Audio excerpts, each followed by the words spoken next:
Kevin Record, Leon High School tennis coach, pickleball teacher, looking to become the oldest human being to circumnavigate the earth by bicycle. Really looking forward to the adventure. All right, so here we go. The worldwide adventure goes to Jacksonville to see Maddie and Josh, my son, and we're heading up to Charlotte. We'll see Greg, and then we're going to see my grandchildren up there in Washington, D.C. Got Bob Whitney up there in Connecticut. All the way to Newfoundland, and we'll hop a plane to Morocco. Never been to Africa before. That's going to be a blast. Taking a little ferry over there into, once we get through Morocco, we're going to go into Spain. Got to take in Lisbon and Portugal. Of course, the first antipodal point, the opposite end of Earth, is Madrid. A little quick ride up to Amsterdam, over to Berlin to see Nefertiti. And here we go, down through Italy. That's a blast for me. I hadn't spent much time in Italy at all. Hop another boat, off to Albania we go. And then it gets interesting. Here we go through North Macedonia, going through Bulgaria, Turkey, Istanbul, here we come, all the way over to Georgia. Time for another big plane ride down to Perth, Australia, and into the outback. It's going to be bloody hot, heading over to Adelaide. And then my bucket list, Melbourne, we got to go see the Australian Open.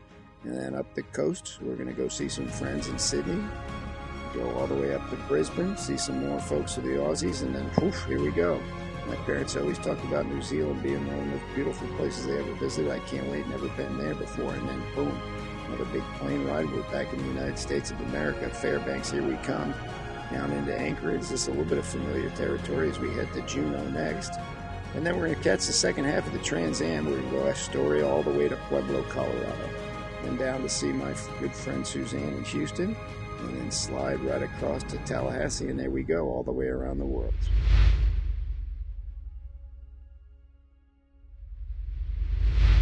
All right, Coach, you're seeking to enter the Guinness Book of World Records. Can you tell me about your mission? Yeah, you know, when we were little kids, for me in particular, I was enamored with the Guinness Book of World Records. It was given to me, I think, as a Christmas present. I used to look through that thing at all the crazy records. And then when I got to be an avid cyclist about 9 years ago, I started looking at the fastest person that did it, the fastest female that did it. And then I noticed the oldest guy that had done it was a retired school teacher from Ireland, Dermot Higgins. And he was 56. Well, I'm 65, so time for Dermot to move over. Coach, you're setting a world record, but you're also raising money for Alzheimer's research, and your journey honors your parents. What do you want people to know about that cause and why it's personal to you? Yeah, so, you know, more important than any record, setting a record for the records would be to raise awareness for Alzheimer's, which both my parents, they had great long lives, but to see them finish off these wonderful lives in an assisted living center, memory care, where they've kind of outlived their bodies, right? Their bodies have actually outlived their brains, rather. So it was tough for me to watch. And I also understand that Alzheimer's, probably of all the major ailments in this country, it's the least funded, and it's also the most expensive to take care of these people at the end of their lives. So yeah, I would love to raise awareness for it, raise as much funds for it as I possibly can, because after seeing your parents suffer through something like that, you want to do something to honor them. So this is about the highest way I could do it. Coach, we're wondering how you prepare, what your training look like, and not just the physical, but the mental toll. Are you going to give it your old just show up and ride like you did for Iceland, or what you doing? Well, I had gotten myself in some tip-top shape as recently as this winter. Had done another Ironman, and I did 2 marathons, running marathons, 26.2 miles. To be honest with you, during the tennis season, I've sort of taken it easy. I work out with a personal trainer 3 mornings a week. I try to ride my bicycle to school as much as possible, but I'm actually kind of storing up. I'm getting a little fat. Because I know what's coming. And also, from previous rides, I've been out there doing this for 9 summers, and there's really no way to replicate training for something like this until you do it. So the pain for the first 2 weeks, it'll probably be considerable, and then you get hardened by the ride. We used to say this going across with another group I went with 2 summers ago. Every morning you wake up and you ask your body to do something crazy, like let's go ride 75 to 100 miles, and the body responds. And the more that you do this as the ride goes on, it becomes second nature, honestly. It's just what you do. You get up and you ride your bike. And it's at my happy place. I can't wait to start. You said that something happens when you're on a bike and that you feel ageless. Can you describe that transformation? What's it like to be on a bike for thousands of miles at a time? You know, it's an amazing phenomenon. Here I am, 65 years old, and I've experienced the last 9 summers, and that once I get into the ride, that I do not feel my age at all. And there is something to feeling, it's a feeling of agelessness, right? And it's hard for other people to understand that. But I really believe that the human body is designed and meant to be pushed every day. And that this sedate, you know, if I was president of the United States, the first thing I'd do is get rid of cars, because I think that's what's killing us, right? We're not meant to be in vehicles. There's so many situations of luxury, so much where we're not asking our bodies to do the work. And when we do, I think that's when, for me, it feels normal and I feel most alive. And I just can't wait to turn back the hands of time for 14 straight months, to be out there pedaling that bicycle and asking the body to do all this work. It's craving it. I believe that. My body, at least, is craving that movement and the newness and the interaction with the world. I just cannot wait to start. Well, I'll be voting for you for president when you get back.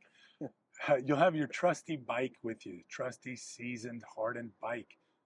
What else is on your gear list? What else you bringing? So, you know, you always have to be ready to camp, right? And I'll probably be camping 60 to 80% of the time. So I have my camping gear. I've got a beautiful Big Agnes tent. It's a 2-man tent. It's not that big, but it's a beautiful tent. Keeps me dry and warm. I've got my sleeping pad. I've also got my sleeping bag. I'll be carrying clothes. I'll have 2 sets of doc kits. I have some medication that I need to bring with me. And then for the first time on one of these trips, I'm also going to have a toolbox. So when my bike breaks down, I can pretend to fix it. Probably the least educated mechanic out there, but that's when you meet all the great people. But just that, you know, the gear, some clothes. I travel light. I've had other touring cyclists look at my setup, and they just go, "Is this all you're taking?" And this way I figure the world's full of stuff. But for me, less is more, and I like to travel light. In this pan here, we got our clothes for the next 14 months.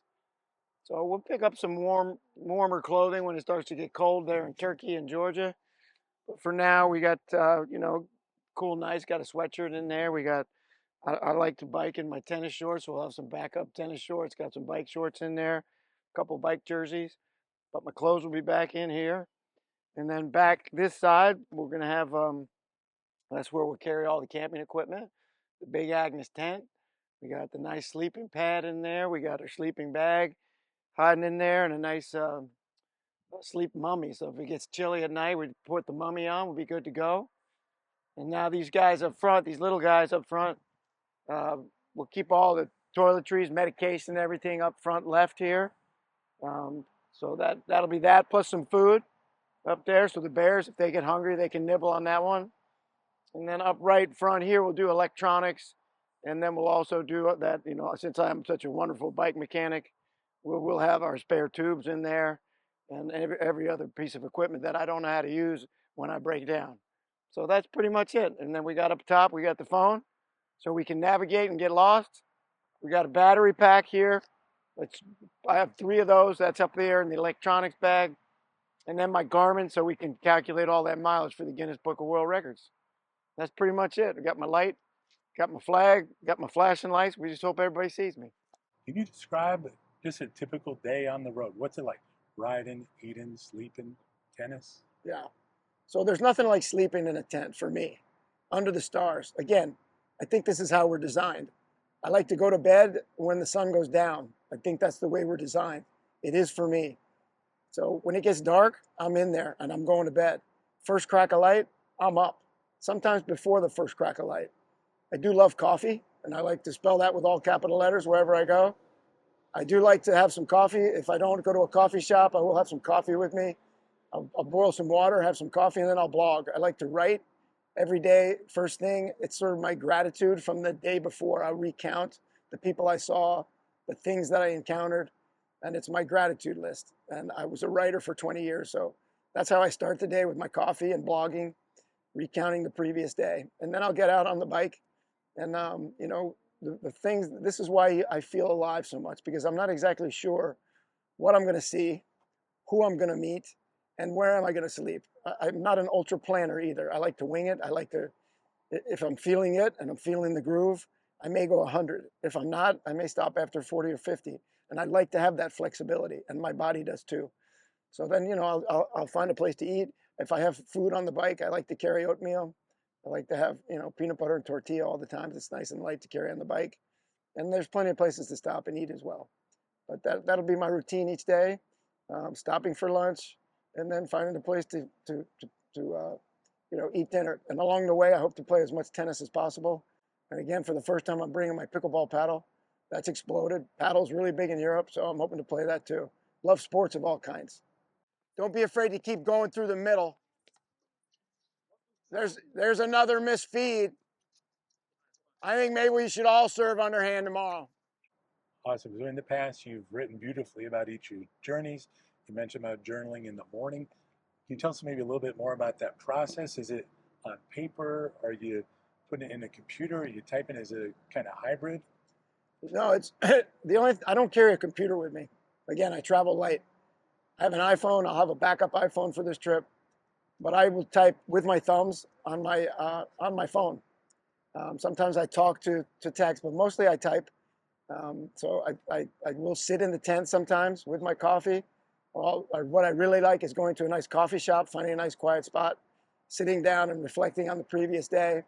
And that's why I like to travel alone a lot. I do like company, but I like to take my time blogging and recounting. It's in my blood. I was a journalist for 20 years, like I said, and I also blogged when I was a little kid. My parents made me keep a diary when we traveled across the country.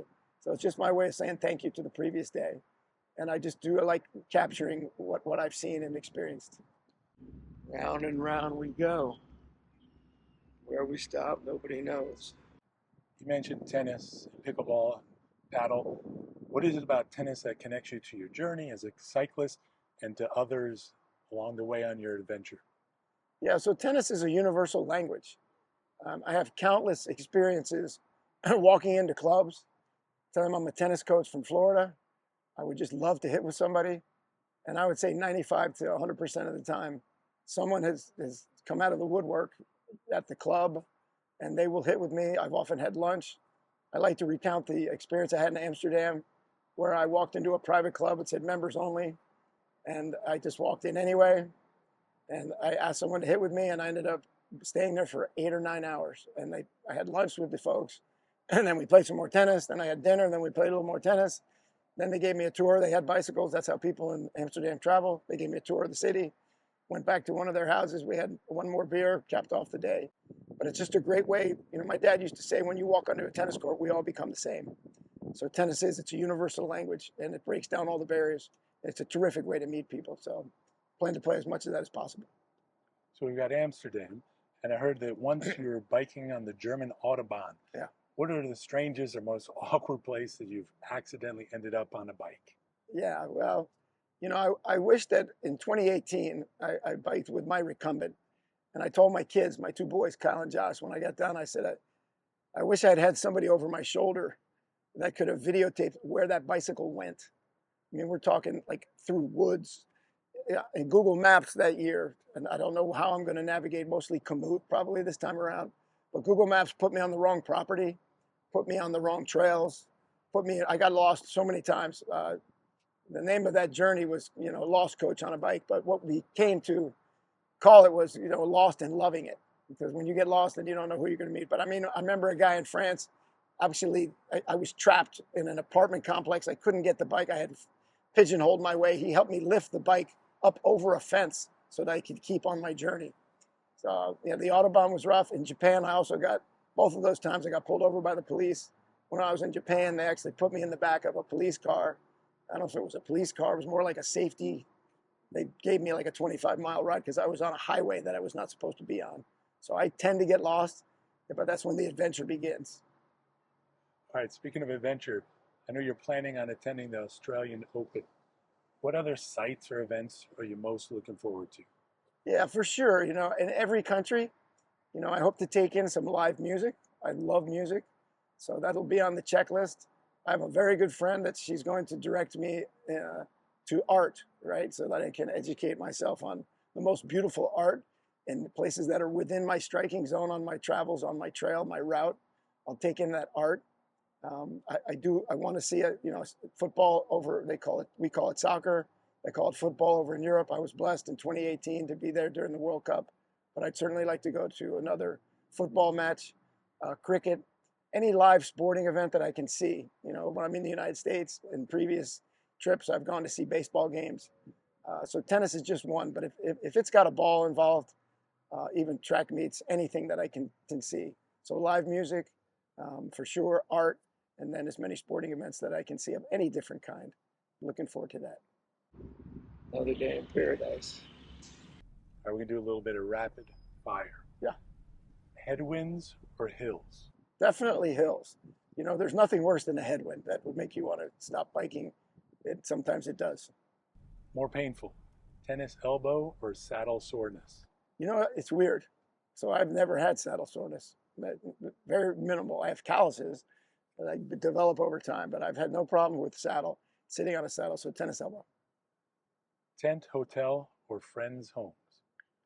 Tent is first. Friends' homes second.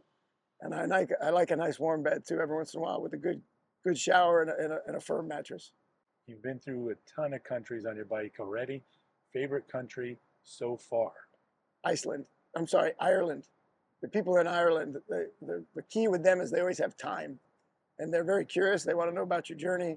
They love life. They're funny. My love language is laughter. Ireland is my favorite place so far. All right, new country for this trip you're most excited about? My parents traveled the world. They bragged about New Zealand. So I would have to say New Zealand's at the top of the list. But Morocco sounds very sexy. And if I could throw in Italy, I think those are my top three. All right, essential snack on the road? Peanut butter and tortilla. If you bike 75 miles, almost anything tastes good. But peanut butter and tortilla is like steak. You mentioned that other bike travelers marvel at how minimal your setup is.